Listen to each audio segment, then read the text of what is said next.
कर्म लौट कर आते हैं।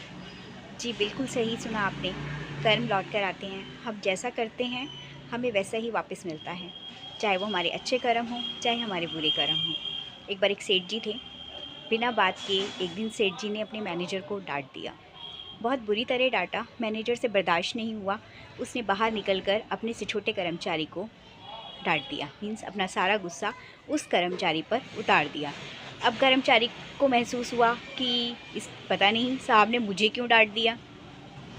तो कर्मचारी जब छुट्टी के वक्त दुकान से जाने लगा तो उसने बाहर बैठे गार्ड को डांट दिया, बहुत बुरी तरह से गार्ड को डांटा। अब गार्ड को गुस्सा आया कि बिना वजह मुझे क्यों डांटा, मैंने तो घर जाकर गार्ड ने अपना सारा का सारा गुस्सा अपनी बीवी पर उतार दिया। अब बीवी बेचारी सोच रही है कि दुकान का गुस्सा मुझ पर उतार दिया, मैंने भला क्या किया। अब बीवी से भी बर्दाश्त नहीं हुआ, वो बेचारी क्या करती, उल्टा पति को तो डांट नहीं सकती, तो उसने अपना सारा गुस्सा ले अपने बेटे पर उतार दिया। अब बेटे ने को लगा कि माँ ने मुझे क्यों डांटा, मम्मी ने मुझे क्यों गुस्सा किया। वो भी पैर पटकता हुआ घर से बाहर निकल गया। बाहर एक कुत्ता सो रहा था, उसने मोटा सा पत्थर उठाया और दे कुत्ते को मार दिया। जब उसने कुत्ते को पत्थर मारा तो कुत्ते को गुस्सा आ गया कि मैं तो आराम से सो रहा था, इसने मुझे पत्थर क्यों मारा। अब जब कुत्ते को पत्थर मारा तो उसने भौंकते भौंकते एक आदमी को काट लिया। जानते हैं जिसको काटा था वो कौन था?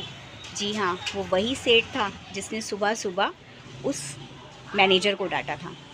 तो आपने गलत काम किया तो उसकी सज़ा आपको मिली। अब सेठ ये सोच रहा था कि मैंने तो कुत्ते को कुछ कहा भी नहीं, मैं तो इसे रोज़ दूध पिलाता हूँ, रोज़ रोटी खिलाता हूँ, और आज भी अभी इसे दूध और रोटी खिलाने ही आया था, फिर भी इसने मुझे काट लिया। तो इसे कहते हैं कर्मा। तो आप जो कर्म करते हैं वो आपके पास लौट कर वापस आते हैं।